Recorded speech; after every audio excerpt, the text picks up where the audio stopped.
Assalamualaikum warahmatullahi wabarakatuh. Perkenalkan, nama saya Dwi Gunawan dengan NIM 23010120130081. Saya di sini dari kelas Fisiologi Ternak D. Saya akan membuat video tentang pembedahan dan sedikit mengulas mengenai anatomi dan fisiologi ternak tentang sistem organ yang meliputi saluran pernafasan, saluran pencernaan, dan saluran reproduksi, baik jantan maupun betina. Baik, sebelum menjelaskan tentang anatomi dan fisiologi ternak, di sini saya akan menyajikan sebuah video pembedahan pada ternak unggas dan pseudoruminansia. Untuk yang pertama, pada ternak unggas. Sebelum melakukan pembedahan, alangkah baiknya kita menyiapkan alat dan bahan terlebih dahulu. Setelah itu, kita lakukan penyembelihan dan pembedahan pada bagian perut. Lakukan pembedahan dengan hati-hati supaya tidak merusak organ bagian yang akan kita amati. Kemudian, pisahkan antara bagian saluran pernafasan, saluran pencernaan, dan saluran reproduksi. Setelah itu, saya akan menjelaskan setiap bagian organnya.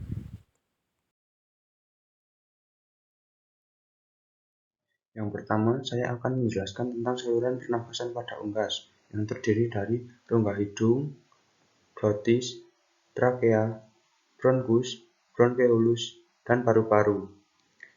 Di dalam rongga hidung, udara disaring oleh rambut-rambut halus sebelum diteruskan menuju ke laring. Kemudian, udara akan diteruskan oleh faring pada ayam yang terletak setelah rongga hidung, di mana di dalam faring terdapat katup yang disebut dengan glotis. Glotis memiliki fungsi untuk mengatur masuknya udara dan makanan. Setelah itu, udara akan menuju ke trakea, yaitu saluran yang merupakan jalan keluar masuknya udara menuju ke paru-paru. Organ selanjutnya adalah bronkus, yang merupakan organ yang berfungsi untuk melembabkan udara yang menuju ke paru-paru. Setelah bronkus, ada percabangan yang dinamakan bronkeolus. Di dalam bronkeolus terdapat alveolus sebagai tempat pertukaran antara gas O2 dan CO2. Alveolus terdapat di dalam paru-paru. Setelah itu,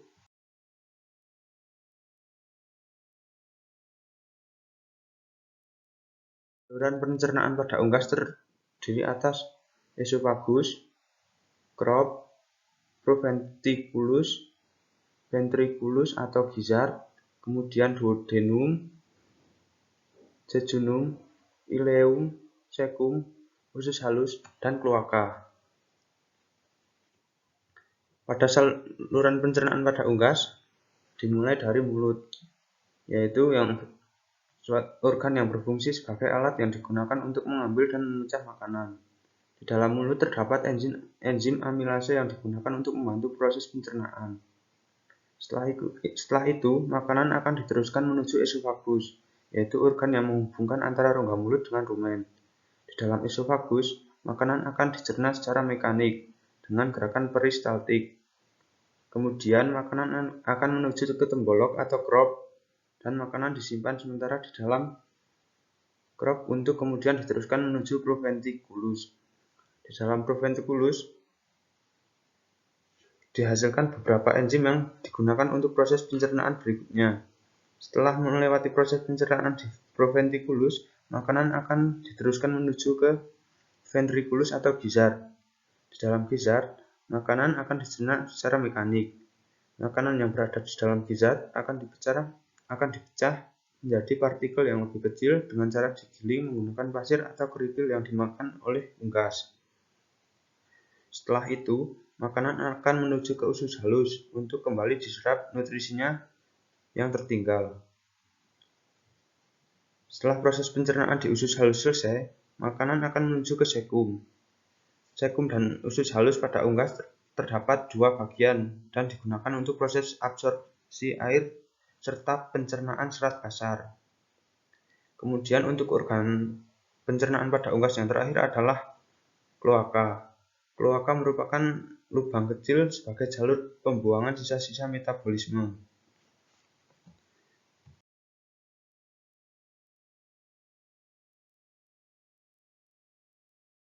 saluran reproduksi pada unggas jantan.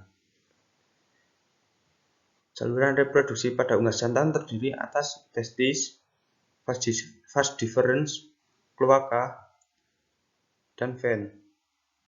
Sama seperti organ reproduksi pada umumnya, pada unggas, testis memiliki bentuk oval dan dibungkus oleh kapsul berwarna putih mengkilat.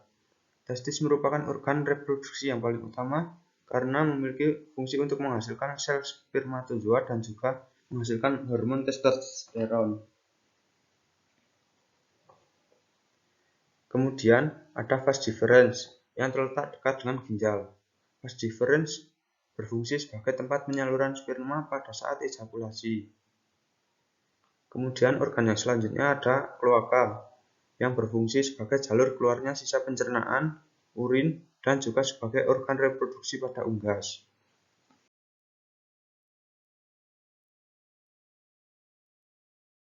Reproduksi unggas betina. Saluran reproduksi unggas betina terdiri atas ovarium, oviduct, uterus, vagina, dan kloaka. Ovarium pada unggas berfungsi untuk tempat sintesis hormon steroid dan terdiri dari folikel. Organ selanjutnya yaitu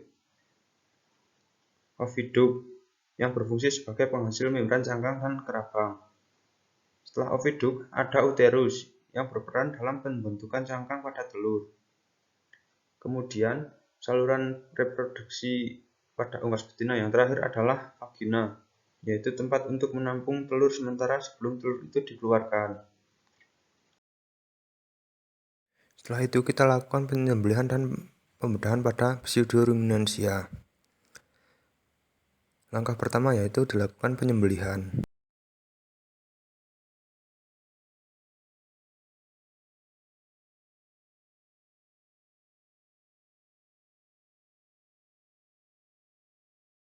Setelah itu, kita lakukan pembedahan, kemudian pisahkan setiap organ-organnya.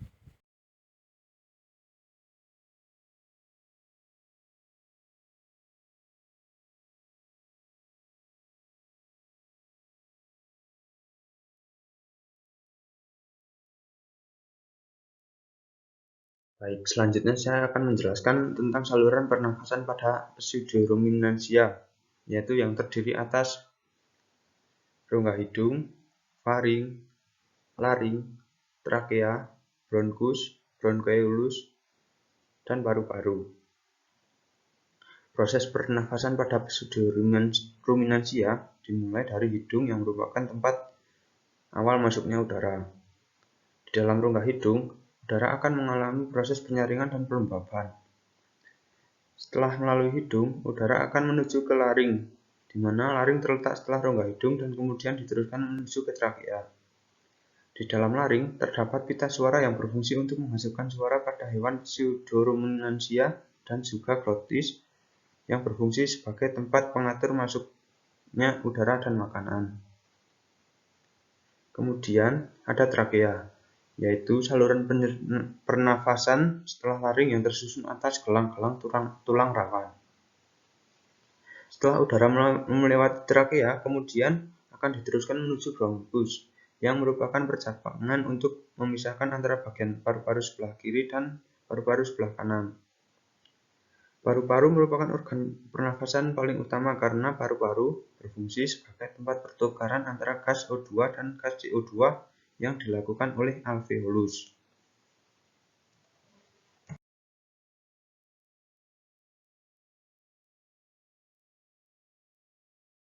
Baik, selanjutnya saya akan menjelaskan tentang saluran pencernaan pseudoruminansia. Saluran pencernaan pseudoruminansia yang utama terdiri atas lambung, usus halus, cecum, kolon, dan anus.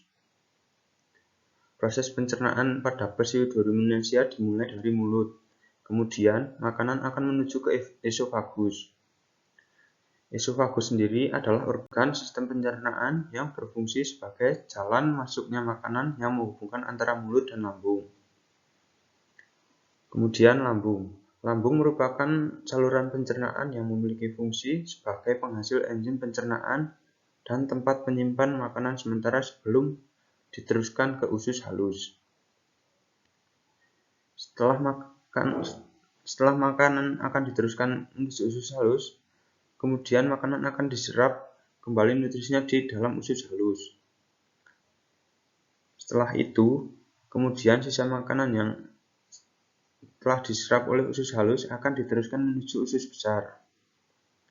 Usus besar merupakan saluran yang berfungsi untuk absorpsi nutrien, penyerapan air, dan tempat fermentasi sisa makanan. Kemudian setelah di usus besar, feses yang sudah diserap kemudian akan dikeluarkan oleh anus. Untuk ternak ruminansia, saya menggunakan data primer dari Praktikum Fisiologi Ternak 2021. Kemudian saya akan menjelaskan tentang saluran pernafasan pada hewan ruminansia. Saluran pernafasan pada hewan ruminansia terdiri dari hidung, faring, laring, trakea, bronkus, bronkeolus, dan paru-paru. Hidung merupakan alat pernafasan yang paling awal dilalui oleh udara. Di dalam rongga hidung terjadi penyaringan dan penghangatan udara. Setelah itu, udara akan diteruskan ke organ selanjutnya, yaitu faring. Di dalam faring terdapat epiglotis yang berfungsi untuk mengatur pergantian perjalanan pernafasan dan makanan. Setelah itu, udara akan menuju ke laring, yaitu pangkal batang tenggorokan yang berfungsi sebagai daerah pembentukan udara. Setelah udara melewati laring, kemudian akan diteruskan menuju trakea atau batang tenggorokan yang memiliki fungsi sebagai jalur masuknya udara pernafasan. Setelah itu, udara akan menuju bronkus yang merupakan perpanjangan dari trakea dan berfungsi untuk jalur masuk udara menuju paru-paru. Kemudian, udara akan menuju bronkeolus untuk disalurkan ke alveolus. Alveolus dikelilingi oleh pembuluh darah kapiler sebagai tempat terjadinya pertukaran antara gas O2 dan CO2.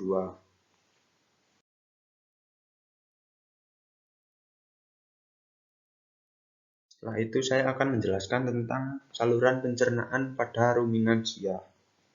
Saluran pencernaan pada ruminansia terdiri atas rumen, usus halus, omasum, retikulum, esofagus, abomasum, usus besar, dan rektum.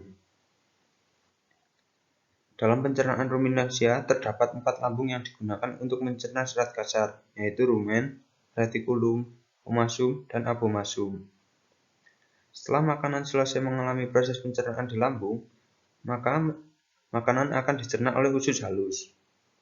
Usus halus berfungsi untuk menyerap sari-sari makanan.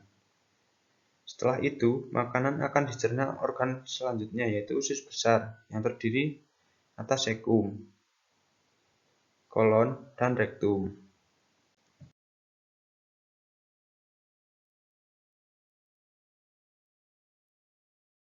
Jantan pada ruminansia. Saluran reproduksi pada ruminansia jantan salah satunya adalah testis, yang berperan sebagai tempat penghasil sperma. Setelah itu terdapat epididymis, yang merupakan alat transport, pendewasaan, penyimpanan sperma, serta tempat sekresi cairan epididymis. Kemudian ada vas deferens, yang merupakan lanjutan dari saluran epididymis yang berfungsi sebagai saluran pengangkut sperma menuju uretra. Kemudian, saluran reproduksi jantan yang terakhir adalah penis, yaitu saluran yang berfungsi untuk sekresi urin dan pendeposisian sperma ke dalam saluran reproduksi betina.